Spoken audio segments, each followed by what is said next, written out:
Hello, I hope your new week is off to a good start on this Monday. I'm Bernie Miklasz. You've reached the Bernie Miklasz Show. I'll be back later to do something on the Cardinals. But here on my YouTube channel, I want to start today by getting to, I didn't get to it yesterday. Figured today was a good day, getting to the Blues acquisition of defenseman Cam Fowler from Anaheim. That trade made in time for Fowler to get to Dallas for Saturday night's game. And of course, Fowler was back in the lineup for Sunday night's win over the Rangers. But before that, in case you're wondering about the hat, I'll be shorter this time. That's the Rochester Red Wings. And the reason why the Rochester Red Wings have appeal for me, because for all of the years I grew up in Maryland and was an Orioles fan, whenever the Orioles were doing something, they're bringing somebody up. You know, they're adding a prospect, they're promoting him to the major leagues, and always from the Rochester Red Wings, which was the AAA franchise. I can't even tell you the number of great players who spent time in the Orioles system on the way up to Baltimore, the last stop being Rochester in the AAA International League. This particular cap was what Rochester wore in 1981, and that was the season where Cal Ripken Jr. played 114 games for the Red Wings before getting promoted to the majors late in the season. So this was the cap that Cal Ripken and those fellows would have worn in 1981. That team included some future major league players, including one of my favorites and one of your favorites, Floyd Rayford. You remember him, right? He kind of went back and forth between Baltimore and St. Louis for a while. I got to know him when he was playing for the Orioles when I was a young sports writer there. Anyway, Mike Boddicker, John Shelby, so on and so forth. But anyway, this is you could just say it's a Cal Ripken 1981 Rochester Red Wings caps. All right, that's enough, right? You heard enough about that. But I promise you I'd give you the history of each cap that I have. And many of you have asked for that. So I appreciate your curiosity. You're kind of helping me have fun in adding hats to the collection because, everyone's got a different story. All right, on Saturday, as we mentioned, the Blues sent a second-round draft pick and a defense prospect to Anaheim for 15-year veteran defenseman Cam Fowler. The deal also included the Blues receiving a fourth-round draft choice and $2.5 million from the Ducks to defray the cost of Fowler's cap hit. Instead of being responsible for the full $6.5 million owed to him this year, the Blues have a cap hit, reasonable if you ask me, of $4 million for Fowler. According to multiple salary tracking sites, the Blues will have a $4 million cap hit on Fowler next season, which is the final season of the long-term deal that he signed, obviously, originally with Anaheim. So financially, the way I look at it, let's start with the finances. Fowler's contract represents limited liability, and that's a really important thing to understand here. The Blues can handle his cap hit without significant stress, crowding the cap too much where they might not be able to make a move later on, things like that. They're not getting stuck with a long-term contract, that the type of contract that can drain you and just kind of really put you in a very uncomfortable fit in terms of your salary cap. Because Fowler's deal, it's not a long-term deal, at least not with the Blues. It expires after the 25-26 season. So this is not a big deal, in terms of, oh my gosh, Doug Armstrong did it again. I saw a lot of this online the last couple days, and I'm just surprised to see so much intense debate, and there was like angry debate going on out there among Blues fans over the wisdom of this deal. And the critics all keep bringing up, well, here he goes again. He gave he's giving away all those, giving up these defensemen, these really bad contracts that have kind of bogged the Blues down. They're stuck with all these old defensemen. They're paying them too much, yada, yada, yada, yada, yada. What does Cam Fowler have to do with that? Well, how exactly does he fit in?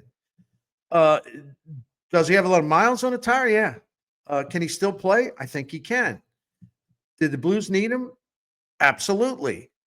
Is this a long-term deal that can pull the Blues down and become, well, as I mentioned earlier, a liability? I don't think so. I don't think so. He's going to have 50 more games this year to suit up with the Blues, if health permitted. Be 50 is the max, and then 82 regular season games next season. This isn't something that goes on for years and years and years. My goodness, learn how to differentiate, okay? Anyway, it's a short-term investment.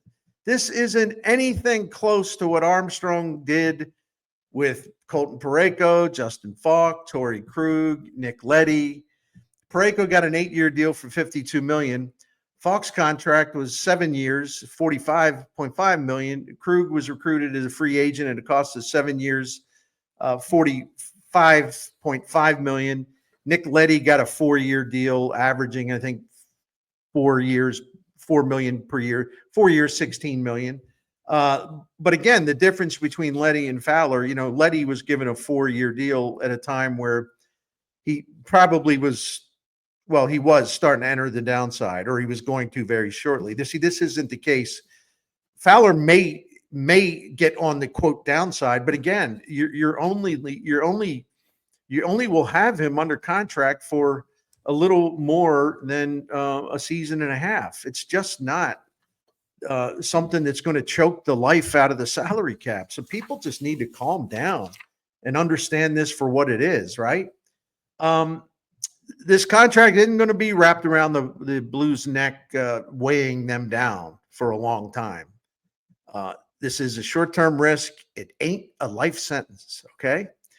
And the Blues needed reinforcement on defense. Leddy's played only 4 games this season because of injury. He hasn't suited up in 2 months. Parayko, Faulk, Ryan Suter, and Philip Broberg have been carrying a heavy load of minutes, especially the first 3 guys I mentioned there. And the Blues need to start spreading these minutes around their demon, because if not, you're going to wear some people out. It's a long season, as we all know. It's a tough season. Fowler has logged plenty of ice time in his career, and he's a really durable guy, and that's what the Blues need right now.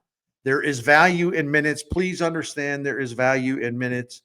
Only 12 NHL defensemen have played more bulk minutes than Fowler since the start of the 2013-14 season.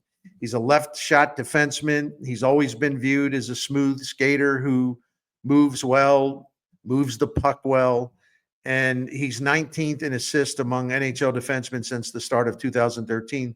Among league defensemen that have played in at least 700 games over the last 11 seasons, Fowler is tied for 19th in average points per game. So he's a guy that is solid enough defensively, but gives you a little burst on offense. And the Blues need help on their power play. It's been bad even under new coach Jim Montgomery.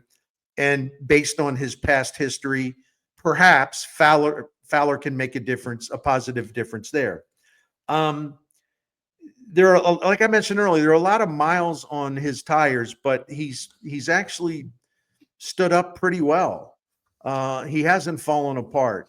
Yeah, there have been signs of decline, but you got to also understand the team he's been playing for. And we'll get into that here just in a minute. But 2 seasons ago, his average of 1.2 points per game was the best of his career. Last season, Fowler averaged a point per game for a bad team, and that was tied for the 4th best rate in a season during his career. So he's still got some stuff left in the tank. I don't think there's any doubt about it. Fowler needed more than anything. You've asked me, and I don't, what do I know, right? He needed a fresh start. The Anaheim Ducks have been a terrible, terrible hockey team for a long time. And the constant losing is going to take a toll on a proud veteran who was there during better times. And now it's like loss after loss after loss after loss. Now, the people that hate this trade, because, of course, some people have to hate, everything. But the haters and the whiners about this trade, and you can whine all you want. I think this is a short-term thing that will work out just fine. If I'm wrong, I'm wrong. It wouldn't be the first time. But check this out. And what I was going to say is like, well, the people who don't like this trade they're gonna like hold Fowler responsible for all that losing in Anaheim. I saw some of that online too, and I'm like, well, wait a minute. I'm sorry. Are you unaware it's a team sport? There's like a front office that puts a roster together, right? It's up to them to put a good team together. Every individual player can only do so much based on their talent, ability. I mean, look at Bedard in Chicago, right? Oh, he was savior. He's the new Gretzky. They can't win, even though the kid, the first overall pick a few years ago, is outstanding. They can't win. They're terrible. You know why? They don't put a team around them. So, I don't know why people would expect, well, Cam Fowler, look at how bad they've done with him. My goodness. Please. Thank you. Since the start of the 2018-19 season, Fowler has played in more losing games than any player in the NHL. Again, see, that's exactly why they shouldn't have got him, Bernie. We're trying to win here.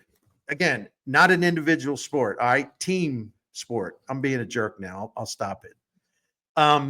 He's coming to St. Louis after all this losing, and that's why he was motivated to come here. That's why, he could have vetoed the trade, but did not. He likes what's going on in St. Louis, and good on him for recognizing that. So he comes to St. Louis at a really good time for him and for the team, because he's joining a Blues team that's 6-2-2 since Jim Montgomery became the coach back on November the 25th. With Monty behind the bench, the Blues have really clamped down defensively, and this has not been talked about enough. We all, including me, get hung up on, scoring goals, and they have scored more goals under Monty, but it's always about scoring goals. I really honestly believe, and if I'm off base on this, I'll apologize in advance. But a lot of the dialogue I see, including a lot of the stuff that's reported, written, and I'm not really talking about the beat writers like JR, Louis Korak, and Matthew DeFrank, really not, but just some of the outside analysis out there. They don't talk about how bad the Blues were this season under Drew Bannister in terms of giving up a ton of goals all the time, giving up goals. But they've really clamped down defensively since Monty took over. They're ranking 5th in the NHL over the last 10 games, all his games that he's coached. They're ranking 5th with an average yield of only 2.37 goals per 60 minutes. Now, Fowler should make that group stronger. He's going to be adding depth. He's going to be adding experience. He's going to be adding hockey savvy, hockey sense, whatever you want to call it, to make this group more well-rounded, because the Blues have just been wearing their top 4 guys out, and you just can't continue to do that. You need to spread these minutes around, as I alluded to earlier. But with Fowler in place, you've got a good thing going on since the coaching change, suppressing goals. But now you can be even stronger and have more reinforcement there. And, Binnington and Hofer, the goaltenders, have been exceptional since the change, because Jim Montgomery's gotten everything organized, and the Blues are doing a much better job of taking care of business in their own end. Since the coaching change, Binnington and Hofer have combined for the 3rd best save percentage in the NHL since November the 25th. On a side note, I wish Scott Perunovich would get more of an opportunity to play. He wasn't very good last night. He played against the Rangers. Blues won 3-2. But the fact that he's gotten hurt a lot, but even when he's healthy, he hasn't been used all that much, never gotten a full opportunity. Part of it is because he hasn't been available because of the injuries. Part of it because the Blues wanted him, but they don't just seem to really, how do I say this? They're not really enthusiastic about him. And I would say, what else is new, right? For some reason, the Blues, going back a while, have had a blind spot with defensemen who move the puck really well, have a lot of skill, but aren't rock'em sock'em types. You know what I'm saying? The Blues never understood, for example, what they had in Vince Dunn, and they certainly never understood what they had in Jake Wallman. And now it's basically happening again with Perunovich. So that's one regret I have about the way defensemen have been deployed this season, and certainly in past seasons. But even with Fowler on board, there's still ice time available for someone like Perunovich. The bottom line is the Blues are much improved at the task at keeping the puck out of their own net since Monty became their coach. So in my opinion, I know many will agree, because I see the fighting on online about this. In landing Fowler, Armstrong made a wise move to reinforce an existing strength. And see, I think that's important, because we think about, you got to reinforce this. You're weak in this area. You got to reinforce that. You're soft in that area. You're vulnerable. There are problems there. Well, of course, you need to take care of those areas that are in bad shape. That goes without saying. You don't need to add anything to that, right? But what we always got to remember, it's also when you have an opportunity, you have a team strength or something's going really well, you have an opportunity to make it stronger, make it stronger. It's a long season, man. Attrition, injuries, slumps, very, very tough patches of schedule. You got a strength, maintain that strength. It's really important to do that. And I think that this is one of the main motivating points for Army making this deal.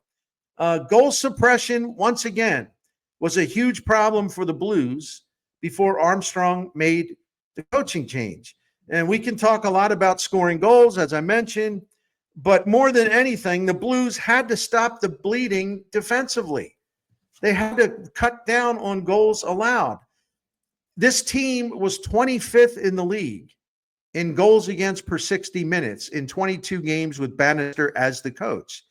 And as I mentioned earlier, the Blues are number 5 in the league at preventing goals since Montgomery was brought in here to clean everything up, get the team more organized, and get the right players on the ice. And he's done that by and large for the most part. Now, listen, Fowler has only played 2 games for the Blues so far, but as we say, so far, so good. We'll need to see a lot more, but we really like this pairing, the first 2 games, what we've seen of Fowler teaming with Colton Parayko. In Fowler's first 2 games, he was aligned with Parayko for 23 minutes and 34 seconds at even strength. He also played with Justin Faulk, but small sample, but the Fowler-Justin Faulk combination, small sample, not good at all, okay? But Parayko and Fowler, at least for 2 games, looked really good together. When they were out there as a pairing at 5-on-5, the Blues had, in the first 2 games, 5-on-5, the Blues, when they were out there, the Blues had a 71.4% share of the scoring chances, and they did not allow a single high danger shot on net. The Blues expected goal share based on the metrics, quality of shots, quantity of shots, location of shots, all that stuff. The Blues expected goal share based on the metrics at 5-on-5 was just under 75% with Parayko and Fowler teamed together. Again, small sample, but you have to, the early look at this, you have to like what you saw with Parayko and Fowler working together. Hey, listen, pardon my me using, well, it's not a pun, but pardon me using some schlocky, me trying to be clever here, okay? Give a dude a break, all right?